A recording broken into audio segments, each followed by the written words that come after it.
Democratic candidate for U.S. Senate, Royce West. We'll be discussing his 2020 campaign ahead of the runoff election on Tuesday and what it's like on the virtual campaign trail until about 12:45 p.m. this afternoon. We'll also be going over questions submitted by our readers throughout the conversation.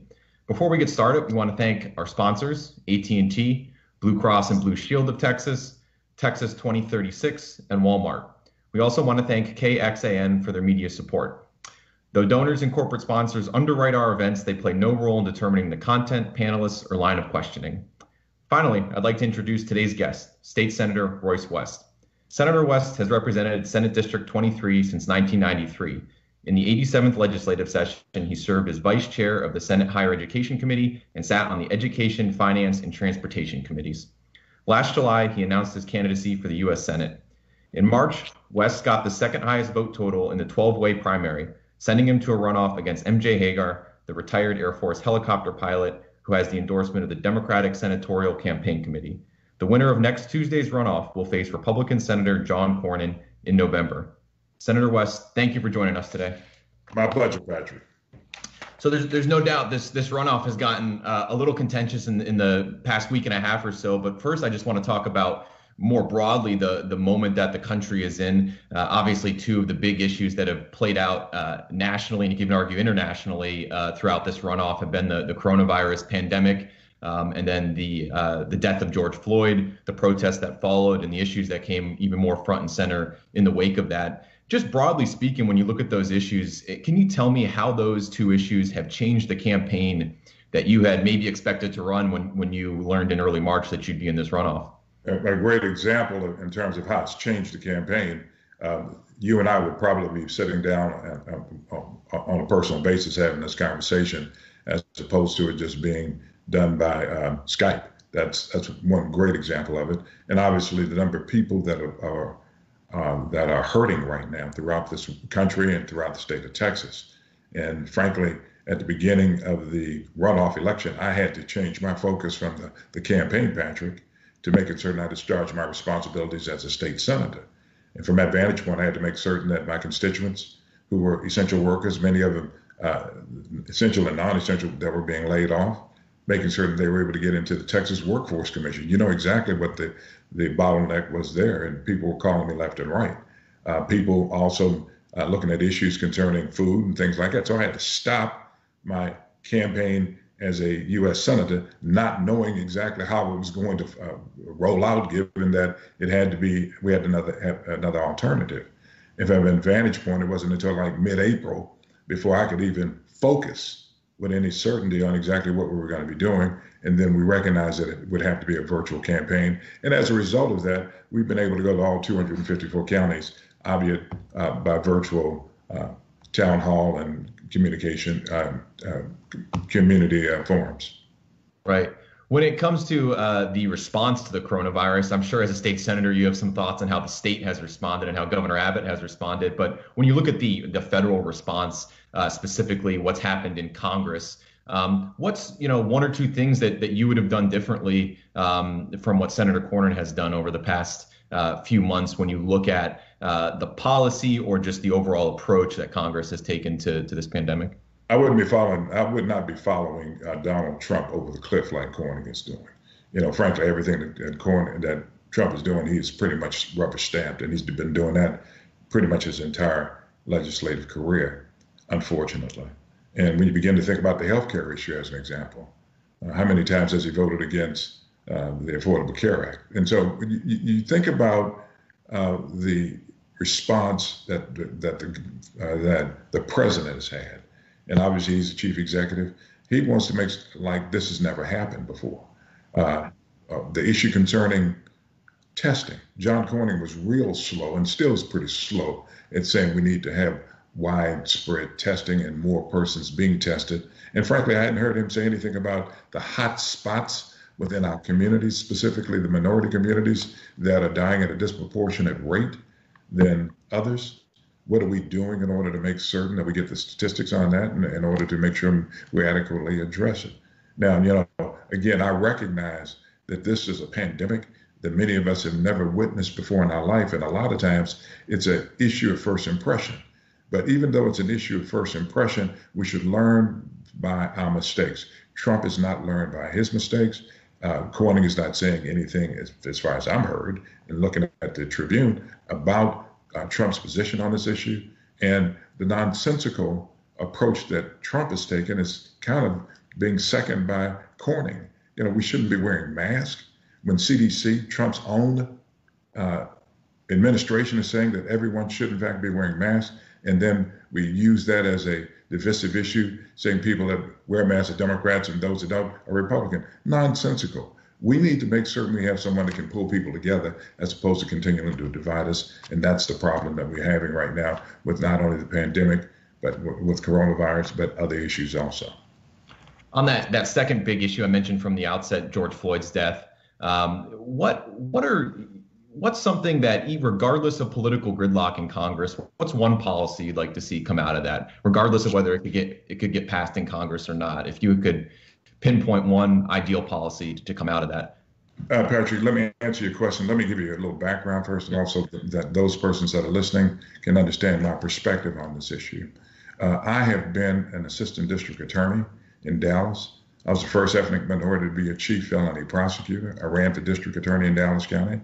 I practiced some criminal law, and I served on the Criminal Justice Committee in the state Senate for probably about 10 years. So that's the perspective that I bring to this issue. And I'm an African-American man. I have been the victim of what I perceived as wrongful stops and searches by police officers. Now, don't get me wrong. Let me say this from the outset.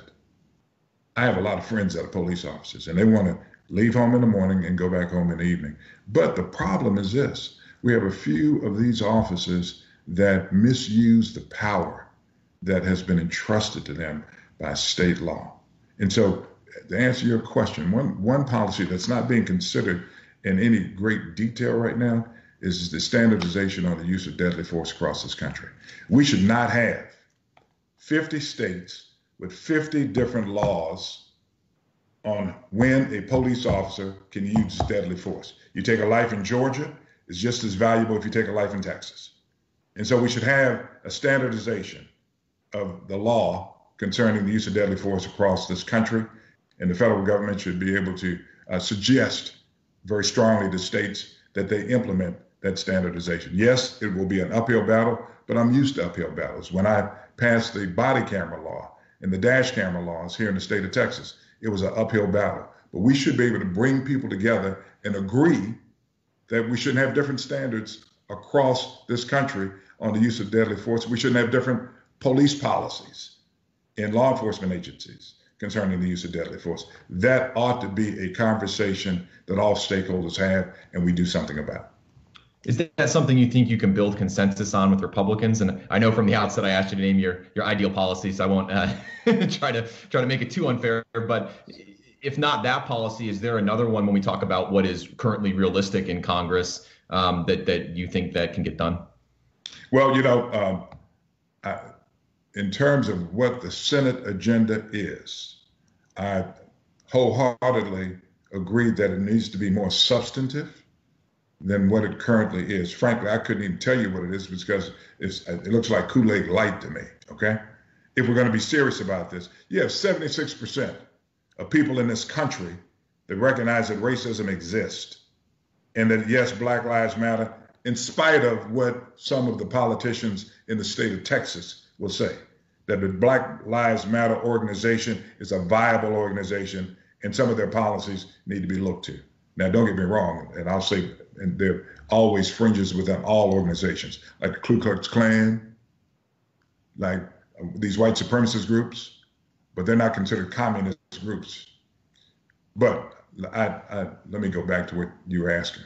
The fact is that we should be able to come up with some things as it relates to no-knock warrants, as it relates to no chokeholds, as opposed to encouraging police departments not to do that. We ought to make certain that they don't do it. We need to look at qualified immunity. We've got to look at the tough issues. And if you don't have persons on both sides of the aisle that are willing to sit down and look at the tough issues in order to have structural change, we're not going to get anything done. But before we move on here, we have a reader question that I think kind of touches on both these two topics that we've discussed. This is coming from Gloria. And this is her question. She says, the systemic racism in Texas healthcare that was quietly killing Black and Latino people due to the lack of insurance from chronic conditions before COVID-19 and today because of it is now blaring obvious. What are you going to do to stop this injustice? Let me say, Gloria, thank you for that question.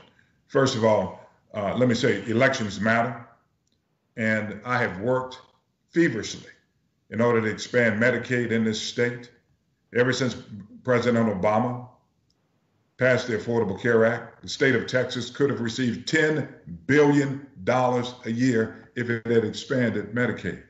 But my Republicans, brothers and sisters, decided that it was not feasible to do because they thought that the federal government would run out of money. No, that wasn't the reason.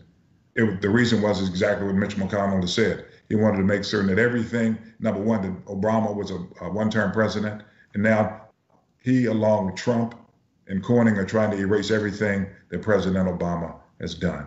Until we are able to get the state leadership to expand Medicaid in this state to cover persons with pre-existing conditions, okay, that you're talking about, and also deal with the healthcare deserts, we're not going to be able to get it done because you see, Gloria, it's a partnership between the federal government and the state government.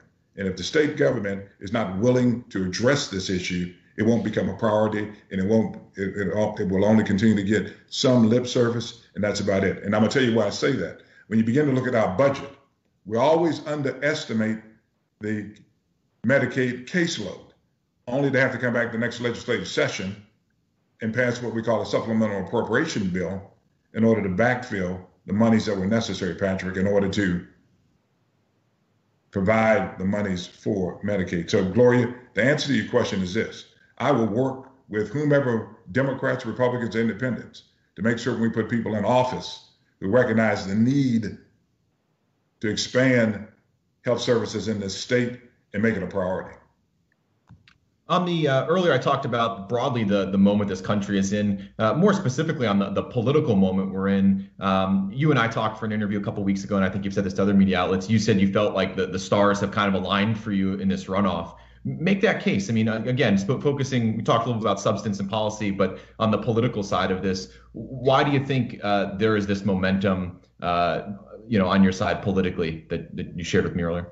Well, a couple of reasons. Because of the number of people that are contacting us now that are supportive of the campaign that didn't do it before. And the number one issue that they're talking about is, in fact, this issue of racism in this country.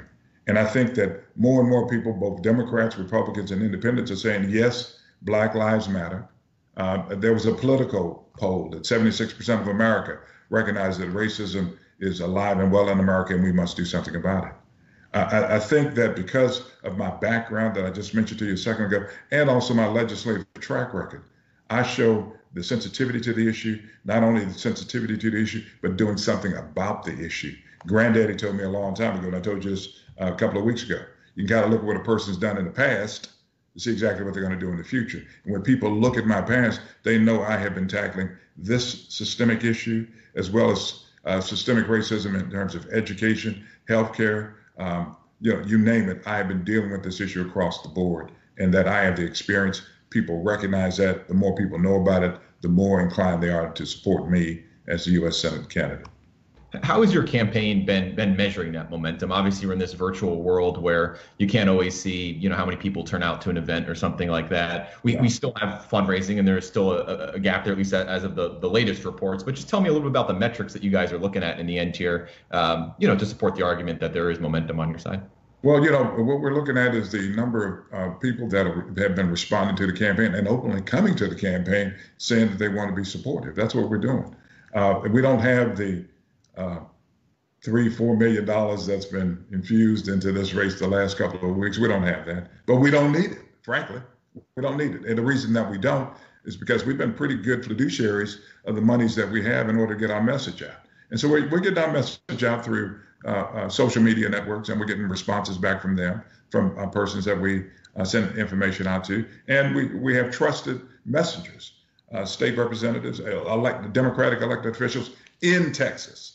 We also have the Democratic nominee, Democratic campaign candidates from the primary. Most all of them are supporting me. The ones at the top have been supporting me, and they're helping me to get that message out also. And I'm getting feedback from them in terms of where people are. Right. Let's talk about MJ Hegar. You just alluded to her over the past couple weeks here. There's definitely been a little more back and forth than there was earlier in the runoff. I think it all kind of ramped up at that debate at the beginning of last week. But you for a while have been talking about how you view yourself as the true Democrat in this race. At that debate, you specifically talked about her voting in the 2016 Republican primary, this donation she gave to Cornyn in 2011. She has provided explanations for both of those situations, said that the vote in the primary was a quote, protest vote against Trump, and she voted for Carly Fiorina instead. She said that she gave to Cornyn because she thought that was the only way she could get a meeting with her senator. I see you laughing already. I know you don't. I know you and your campaign. I see you're laughing also. I'm laughing at you. Oh, you're laughing at me. Okay. All right. I'm just acknowledging your laughter. But walk us through those two things and why you don't buy that. Well, I will allow the voters of the state of Texas to make the determination when you use the Gladstone flag, when you give money to Cornyn. Did she ever get the meeting? And she voted in the Republican presidential primary in 2016. And she said she voted for Carly Fiorina. Carly Fiorina wanted to do away with what? She wanted to do away with Obamacare. She wanted to restrict women's rights. And so if that's going to be a protest vote, why would you do that as opposed to vote for Hillary Clinton in the Democratic primary? And so people have to judge that on their own. And from that vantage point, that's not the only piece of me being a true Democrat. I've been involved in this party since I could vote. I've been a Democrat. I've worked in order to turn Dallas County blue. Now it's dark blue. I've worked for Democratic candidates up and down the ballot. I'm not talking about what I'm going to do. I'm talking about what I have done. And again, my granddaddy, look at person's past. Let's see what they're going to do in the future. You know what I'm going to do in the future because you can look at my past and see why I say I'm the true Democrat. I've been the chairman of a state Democratic convention. I've helped raise money for the Democratic Party. I'm not talking about what I'm going to do. I'm asking voters to look at what I have done to make certain you know that what I've done in the past, I'm more than likely going to continue to do in the future. What do you make of this argument? And I think she kind of got to it at the debate. I know there was a little back and forth there, but she seemed to suggest that, to be successful in the general election, you're going to need to build as broad of a coalition, and you don't want to alienate folks who may be Republicans, maybe Republican leading, maybe people who've voted for Republican, voted in Republican primaries in the past. I mean, does that carry weight with you, or do you think that's just her making excuses? That's her interpretation. The reality is I have a lot of support from independents and we'll have a lot of support from Republicans that understand exactly what's going on. Again, look at what I've been able to do, okay, in terms of legislation. Understand, I have been in a Republican-dominated legislature most of my public servant career, but I've been able to get things done. And the only way that you can get things done is to work across the aisle and make sure you develop coalitions based on interests. I've been able to do that. I understand that better than she does because I've been able to operationalize it in terms of getting effective policies that are kind of cutting edge policies, not only in Texas, but also in the country. So again, I know how to do that. And I'll continue to do that during the general election when I go up against Cornyn. If you're the nominee, just to drill down on that a little bit, what would be your message to Republican voters and Republican-leaning voters, particularly in the context of this election cycle? Definitely understand that you have a record of working with Republicans in the state legislature, but when you look at this current political moment, this current election cycle, how would you pitch yourself to Republican and Republican-leaning voters? I would ask my fellow Texans, who's best able to articulate and also solve the current problems that we have in this country, but make certain that Texas's best interest is on the table and considered as part of the solution. Royce West is. When you begin to think about Texans, even Texans recognize that we've got to have someone that can deal with this issue of racism. John Cornyn, what has he done? What has he done in terms of this issue of racism that's been around for over 20 years? That he said there, I don't know. The only thing I've seen him do is to say that he wants to pass a bill to declare Juneteenth a national holiday. Come on, it's got to be a little more substance than that. You've had 20 years to look at that, John. You hadn't done anything about it. And so if they want a Texan that is able to understand that we've got to continue to make sure our economy is one of the top economies in the world, but also deal with the fractious issues that we have, and also the healthcare issue, the coronavirus issue, then Royce West is the person. Right. We have another reader question, and I think it kind of reiterates what you just spoke about, but I'll give it to you to make sure this person gets their question across. It's from one of our viewers, Leon Banks, and they're asking, what is your strategy and message to beat John Cornyn? And because I'm a reporter, I'm always looking for a little difference here. Tell me what you think would be different in terms of how you'd approach the election versus MJ Hegar. Well, I don't know how she's going to approach the election. I can tell you how I approach it. You know, the fact is that we will look at his record. You begin to think about where he's been on immigration. How many times has he voted against a immigration bill in the Senate where you've had the majority of the senators online to be supportive of it? And then he turns around and votes against it along with Mitch McConnell because Donald Trump didn't want to do anything. You know, what has he done in order to bring Democrats and Republicans together in the U.S. Senate in order to address the immigration issue? All right, that's a valid question. What has he done in terms of making certain that we deal with the issues concerning police brutality in this country? What has he done in terms of the issue of the guns? Yes, I understand he passed somewhat of a background check bill, but did it go far enough? No, it did not. And so I think the use of guns in this country is a big issue. And yes, I believe that we can address that issue and still maintain the intent of the Second Amendment. We can do that. And that's just a few of the things we're going to have a discussion about. Right. Before, I have a few more questions on the general election, where the race is at, but just one last question on that debate last week. One of the things that MJ Hegar brought up, again, it was a lot of back and forth, but just in trying to clarify where we're at in this, she seemed to bring up your stock portfolio. And there was some disagreement about what she said you had said or done in the past. But I want to definitely give an opportunity for clarity here. You said that you'll do whatever is, quote, ethically required when you get to the Senate in regard to that portfolio. Is there anything you're willing to do or advocate for beyond what is currently ethically required when it comes to senators holding stocks? I mean, repeat that question again. Yeah, you said that you will do whatever is ethically required when you get to the Senate. And point taken there. I think what she was pushing at was, is there any reforms to that system that you would support beyond what is currently required? And so I think she's brought up like banning members of the Senate from buying or selling stocks while serving, or requiring them to put them in a blind trust or something like that. So I'm just trying to drill down on that line of scrutiny that she had. Are there reforms or new proposals you support on that? Sure, and let's make sure we get it straight. She said that I've been asked, and I'd refused to say that I would put my assets in a blind trust. Sure, I'd put them in a blind trust because I think that's what is required. To the extent that we have a strong conversation about ethic reform, I'll be right there and will be supportive of that ethics reform. Right. Are there any specific reforms that you've been able to look at since that exchange kind of put this in the center of the race? No, I haven't looked at any of those reforms at all. I've been focusing more on trying to deal with the structural issues of the police department and also coronavirus. Got it. Again, back to the general election here. My colleague, Abby Livingston, interviewed MJ yesterday, and she talked about how she's confident that the party is going to come together after this runoff.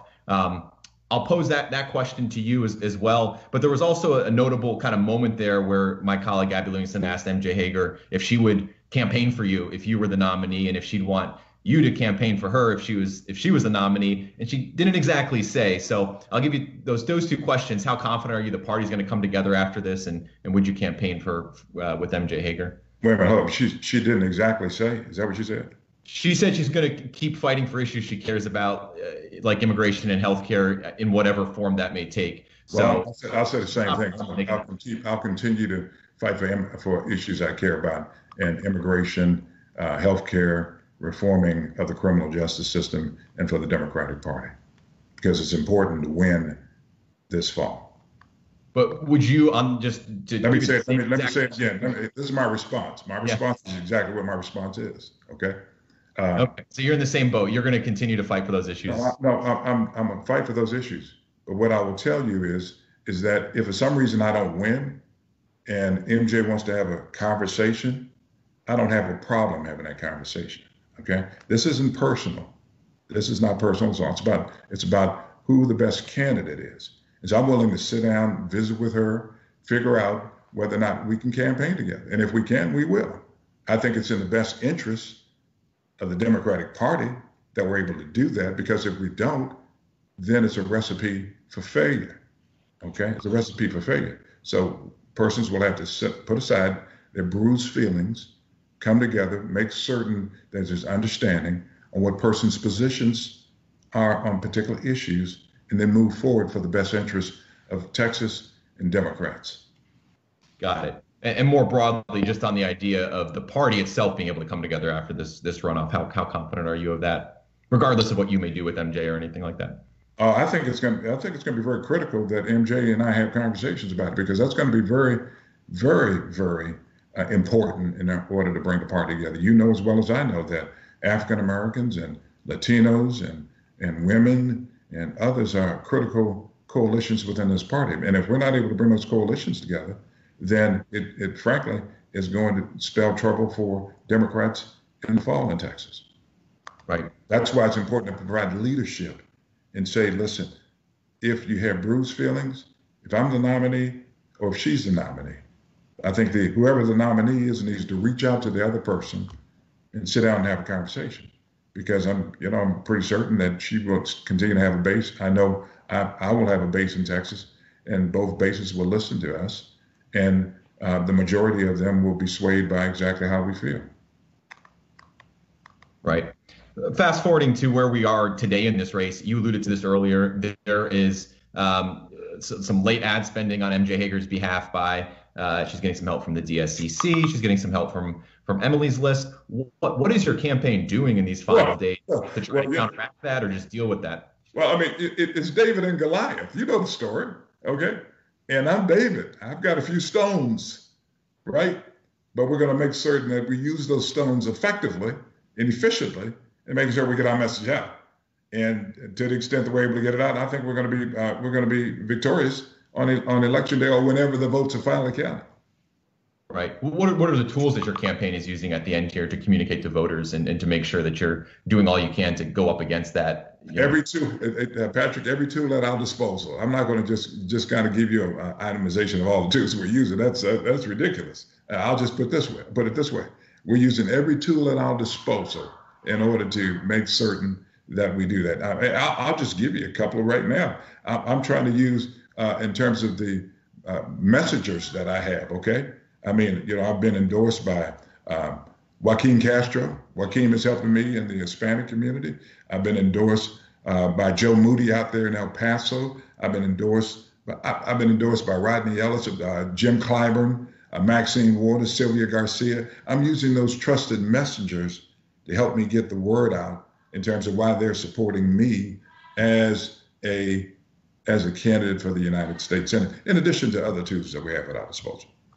One other big development in the final days of this race, and it's not necessarily new because it happened last summer, but you're seeing John Cornyn's campaign today went up with a attack ad against you on TV. It's kind of similar to the one they ran against you last summer, a few tweaks here and there. But you've obviously seen an effort by them to meddle in this primary. Some political observers, who follow the stuff closely, think it's an effort to elevate you. People may have, there may be other opinions on that, but regardless of what you think the intended effect is, how are you assessing that? And what do you, what's your message to your voters or people who may be thinking about voting for you, who are either getting confused by this or wondering why John Cornyn is doing this? It's a typical John Cornyn, okay? Now he's meddling in Democratic politics. Why, I don't know, okay? And I'm not really focused on why he's doing it.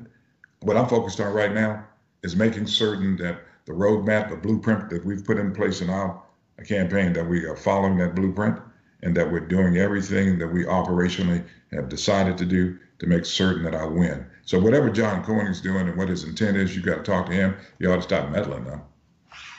Are you okay with potentially benefiting from this? Because this is now at a point where it's real money that's being spent to meddle in the primary. Let me just say this again. Whatever he's doing and the reason that he's doing it, Patrick, this is of no concern to me. What I'm saying to you is that whatever we're doing, we're going to continue to do. Let me give you an example. When I begin to look at the numbers or the numbers of voters that have turned out, I recognize that the coalition has not turned out in the manner in which it needs to turn out. As an example, we've got 2.3 million Latino votes in the state of Texas. And I think it's, in terms of the total votes that have turned out so far, it's only about 19%. Okay. When you begin to look at African American votes, it's like 1.2 million. And they've turned out at a clip of maybe about 25, 26%. I'm focused on trying to get those parts of the coalition to vote. I'm not focused on John Cornyn. And to the extent that you're out there and you're looking at this, you need to make certain that you contact the persons within your communities and get them out to vote. That's what I'm focused on. Got it. We've got about maybe 8 or 9 minutes left here. We have a few remaining viewer questions that I want to get to. This question is from Deborah.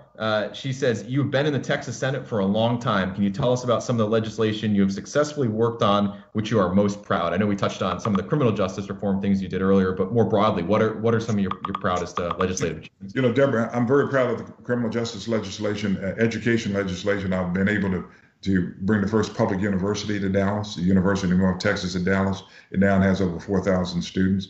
I worked on bringing the Texas A&M campus to A&M, and needless to say, they're growing by bounds down there in South San Antonio, and also the A&M campus in Killeen, just to name a few. I've been responsible for reducing the cost of higher education in the state of Texas, doing a bill that I passed in the last legislative session. I've been given the Legislature of the Year award by the urban superintendents because of my work on HB3, which was transformational legislation that was passed. And when you begin to think about probably one bill that I'm most proud of, I was able, when I was serving on the Health and Human Services Committee, I was appointed as a one-person subcommittee to find an alternative to foster care. How many of you know someone that's raising their grandchildren? Put your hands down. So what I was able to do is to pass kinship care programs. And essentially what that is that we now allow relatives of kids to be those persons that will adopt those kids and become wards of the state, and we give them a subsidy to help raise those kids. And when we begin to look at that program, my friends, over these many years, you'll see that they've had better outcomes than foster care. Those kids are staying with their biological families, they're graduating from high school, and yes, many of them are going on and are matriculating from college. So that's by far one of the most important bills that I've ever passed in the state Senate. I'd go on and on, but I know you want to entertain other questions also. Thank you. We got another viewer question from, I may be getting this wrong name, but M. Cohen, it may be a username. But the question is, if elected, will you establish a Senate office in El Paso? Absolutely. Absolutely. I will establish a Senate office in El Paso. And I'll just jump in there. You mentioned earlier you've been able to reach all 254 counties as part of this campaign. I mean, how have you been able to reach out to some of these, places that don't usually get as much attention outside of Dallas, Houston, San Antonio? El Paso is obviously a big city, but when you look at just in terms of running this campaign in the runoff, how have you been able to do that? And I would welcome you to make sure you check this out too, by Zoom. Okay, we've used this platform. The fact of the matter is that I have been on Zoom meetings on an average about 4 or 5 times a night. Okay, going sometimes until 9:30. I tell you what, Patrick, I felt like you remember that Southwest Airlines commercial where the entertainer's on the stage and he may very well be in another city. Right. And he said, and he may very well be in Dallas, and then gets on the stage and says, "Thank you, Detroit." Okay, that's the type of outreach we've done. We've been all over the state of Texas, having community meetings, participating in debate forums, only to have me show up and no one else show up. Those are the types of things we've been doing. Got it. Got just a couple questions left here from Garrett. Garrett, a little critical, I won't read the question exactly, a little critical of, quote, your digital media presence during the primary. And the question is, how are you preparing for a Senate campaign that will necessitate engaging voters digitally? So how are you looking toward the general election in terms of reaching voters digitally? And Garrett, thank you very much. That critique is well founded. We're doing a better job now of upgrading our game, so to speak, in terms of the digital platform. And frankly, that's where you're finding people now. And we are doing a better job of that. We will continue to upgrade our game as we go to the general election. Fair critique. I'll jump in there too with another question in terms of the transition to the general election. How do you think fundraising will be different if you're the nominee? As I pointed out earlier, your opponents had a pretty big fundraising lead in this nominating contest. What do you think will change if you're the nominee in terms of rebuilding that money advantage, especially against John Cornyn? We're going to nationalize this race. Okay, I assure you, when Democrats get tired of being victims of history, they can make history with me. Okay. And that making history also means that we've got to help with the load. And the load is going to be being able to raise the money here in the state of Texas and throughout this particular country. This will be a nationalized race, and hopefully the DNC will help get behind this and help me with the resources that I'll need in order to win. Well, I need $20-30 million. As long as we're able to put out our social media program, I think we're going to be okay. Got it. And just one last question here before we wind down. A question about term limits. I think you've addressed this in previous events, but can you just tell us, as a general question about term limits, where you stand on term limits? Do you support them? If so, for how long? For which offices? Well, we've had this issue in the state Senate, and I've never been for term limits. But I will have a self-imposed term limit of no more than two terms. If you're elected to the U.S. Senate? No, when I'm elected to the U.S. Senate. Right. And why do you think that's important? Well, I think that, I've got to make certain that I build a pipeline, and that you build a pipeline of other people that can come behind you, and we need to be able to do that. And, by the time that I do that, I will have done the things that I needed to do in order to represent the state of Texas. So I think 12 years is enough time in the United States Senate. Got it. Well, we've got just a couple minutes left here. Any closing thoughts? Again, I asked you your message to some of the voters who are seeing all this spending at the end and the meddling by Cornyn, but any closing thoughts on where the race is at? This is what I'll say to you, that I've got knowledge, wisdom, and understanding, okay? And that knowledge has come as a result of listening to Texans. The understanding is understanding the process by which you take what you hear from them and make policy of them, or defeat policy. And the wisdom is the ability to be able to look back and see whether or not you were effective in addressing those particular issues. I've done that, my friends. I'll take that same work ethic, those same principles to the United States Senate. When you begin to think about the number of Texans that have endorsed me, when you begin to think about as an example, Patrick, the Texas County and District Attorney Association, the law enforcement organizations of this state have given me Legislature of the Year award. Different religious organizations have awarded my effort on behalf of the least of thee. I'll say to you, Texas, that you will be electing a person with the experience, the demonstrated ability to bring people together in Texas, that will be able to get things done. I've been fighting for you all these years as a state senator on Texas issues. I'll take that same effort and fight to Washington to represent your interests. Thank you very much. Thank you, Senator West. That's just about out of time. Thank you to everyone for tuning in. Thank you to all our sponsors and partners for supporting today's event. And thank you again to Senator West for joining us. Finally, if you want to become a Texas Tribune member and support our ongoing election coverage, go to texastribune.org/give. Have a wonderful rest of your day, everyone. Take care, and thanks again for joining us. Take care.